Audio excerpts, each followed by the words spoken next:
I feel that I must caution viewers about this video. This is an unblinking look at thermonuclear fusion for power generation. Be warned, you'll see things. Oh, not attack ships on fire off the shoulder of Orion, but swarf, suggesting stock manipulation. And misfortune, caught in an explosion that tears off one of her opera gloves. Will fusion triumph? Look on, if you dare. Hi, valued viewers. This episode of It's Not Complicated looks at nuclear fusion, utter folly, or foolish implementation of a bad idea. I'm going with utter folly. It's shorter. But I will present my own DIY fusion reactor that is at least as successful as its competitors. Now, I use what I call humor to make some of my points. It's possible I'm alone in thinking it humorous, so be forewarned. In shocking news, I will show my Plan B fusion energy system that is vastly more productive than all competitors. Bold claims, I know, and bold claims demand bold something. Never mind. Okay, I need to briefly explain fusion and a fusion reactor for those of you who've had better things to do. Nearly everything can be made arbitrarily complex, but I need to keep this at a level that even I can understand. So, what is fusion in the context of energy for the grid? Here's a charming drawing of a fusion reactor of the type I will discuss. The reaction chamber is a hollow donut, or torus, what is known as a tokamak design. Inside the torus, a gas of deuterium and tritium is heated to such a high temperature that the atom's electrons go walkabout. They are flung free of their nuclei. Such a gas is called a plasma. The plasma is squeezed and contained by a magnetic field. Freed of their electrons, the deuterium and tritium nuclei can be smashed together or fused. The resulting reaction releases helium nuclei, alpha particles, and high-energy neutrons, a lot of them. This creates heat in the walls of the reactor that it is hoped can create superheated steam to drive turbines that will drive electrical generators. The drawing is useful for showing a lot of the bits and devices needed to run the fusion reactor. I especially like the part showing tritium magically emerging from seawater. No, not going to happen. Most of the devices in the graphic require electricity. Quite a lot of it. These are called parasitic loads, as they use up much, if not all, of the electricity is hoped the fusion reactor will produce. The pumps, heaters, coolers, magnets, extractors, etc., all suck up electrical energy. It is a challenge for a fusion reactor to break even, produce as much energy as it consumes. Graphics are fine for their concise portrayal of devices, but they are misleading. Here's what one real fusion device looks like. What could possibly go wrong? Now, I hear the outcry from everyone saying, "But Mike, you frothing imbecile, there are new fusion reactor designs that are not based on tritium and do not use the donut-shaped reaction chamber." I'll discuss this briefly later. The focus will be on traditional torus-based tokamak-type reactors.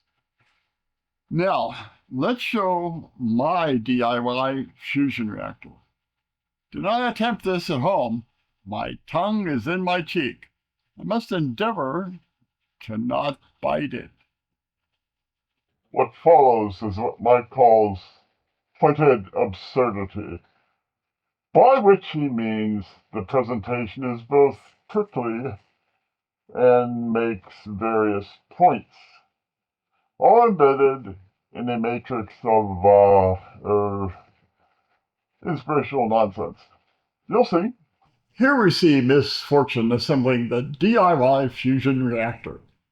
She is placing the superconducting artisanal cocktail sausages, sacks, that will form the containment ring for the plasma.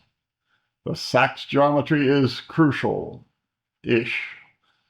Now she is inserting the spintronic plasma articulating magnet, SPAM. The SPAM shapes and controls the plasma within the confines of the sacks. Forces are already being generated, boiling forth to shape the camera.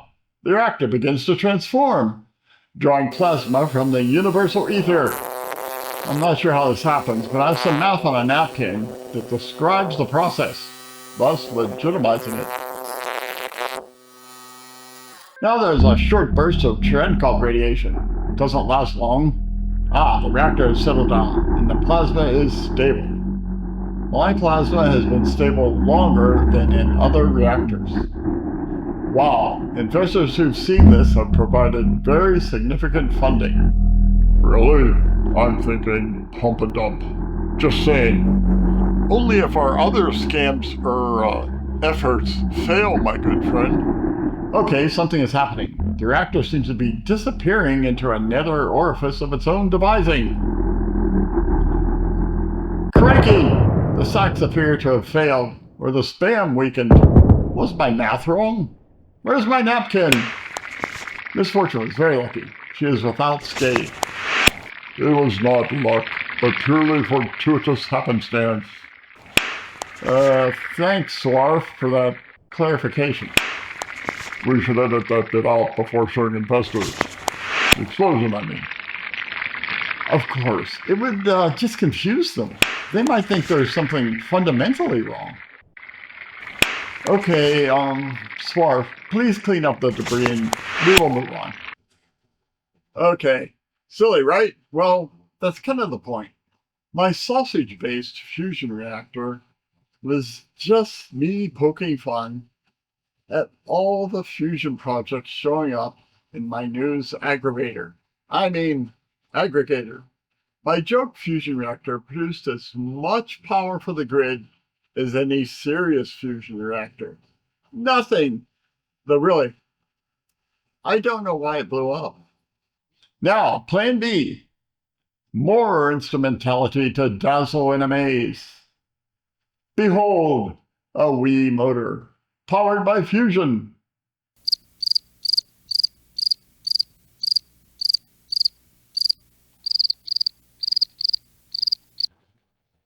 Okay, where is the fusion reactor? The sun in a bottle? Well, it's the sun, the actual sun, of course. You feel cheated? But why? The sun is a fusion reactor. The only important difference between my little solar panel and a fusion reactor is the distance from the fusion reaction and the harvesting mechanism that would produce electricity for the grid. For me, the harvesting mechanism, the little solar panel, is 93 million miles from the fusion reactor, the sun. For all the numerous non-working sun-in-a-bottle fusion reactors, the distance from fusion reaction to harvesting mechanism is, I guess, inches or a foot or two. I don't know, because all the diagrams I've seen are solidly vague on the mechanism of harvesting fusion energy. Some sort of liquid, maybe, and then steam and turbines as usual. Not to worry, as Swarf says, it's good to make plans so that later you can marvel at their naivete. So a fusion reactor's vague harvesting thingy is maybe 0.0002 miles from the fusion reaction. My system is 93 times 10 to the 6 miles from the fusion reaction. I can't do that comparison to scale on a piece of paper. Let's compare it to a famous fusion project. Here's a photo of the campus of the International Thermonuclear Experimental Reactor, known as ITER. As you can see, it's rather vast. It sits on 445 acres in southern France. Here's a photo of the campus of my fusion-based energy production demonstrator. You know what? Let's not pick on ITER or ITER as some call it. Let's do a sort of thought experiment. I like thought experiments because I don't have to buy any equipment. Though what follows is more of a thought play. I'll pretend I'm an investor pondering whether to invest in sun-in-a-bottle fusion, ITER and its relatives, or in fusion energy from the sun, which includes photovoltaic solar, henceforth solar, and wind energy from wind turbines, henceforth wind. Both are powered by that big orb in the sky, the sun, so both are fusion-powered resources. Let's see what I can elicit. Claim. Fusion produces no radiation nor radioactive waste. One oft-mentioned claim is that fusion produces no radiation. Now, as an investor, I find that very attractive. The lack of radiation and radioactive waste would save money and reduce risk, making fusion an attractive investment. However, fusion reactors necessarily produce intense streams of high-energy neutron radiation that create radioactivity in the metals of the fusion reactor. These neutron streams render the metals of the reactor brittle and radioactive, requiring their replacement, that is, downtime and expense. In an operating fusion reactor, this storm of neutrons is a threat to operating personnel. In fact, the reason for a recent delay in ITER construction involved the need to install additional radiation shielding to protect personnel in the facility. Of course, this also added additional cost. To quote Daniel Jaspi, who was a principal research physicist at the Princeton Plasma Physics Lab, speaking of deuterium-tritium fusion reactors, and I quote, "Now, an energy source consisting of 80% energetic neutron streams may be the perfect neutron source. But it's truly bizarre that it would ever be hailed as the ideal electrical energy source." Now, what's the radiation situation with solar panels? Well, I think that says it all. Okay, if I were an investor, I'd be giving up on fusion about now. But maybe fusion can redeem itself after all. Is it not a limitless source of energy? Well, let's see about that. Claim. Fusion is a limitless energy source. For reasons having to do with how much energy is needed to fuse various elements, tritium and deuterium are the preferred reactants in a fusion reactor. Now, we are told nuclear fusion is an endless source of energy. One would believe that tritium grows on trees. Nah, tritium is almost as rare as potted unicorn meat. Tritium is planned to be produced in the fusion reactor itself and harvested somehow. More downtime? Yup. It won't be obtained from seawater. A blanket, sounds so cozy, of lithium about a foot thick will react with the high-energy neutrons and produce more tritium.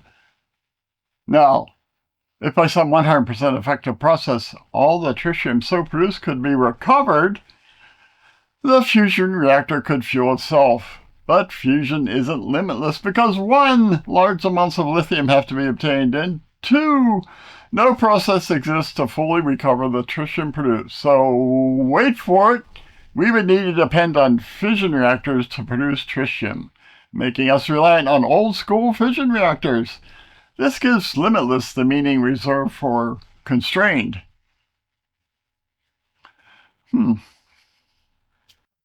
As an investor, I find this ridiculous and vastly unappealing as an investment.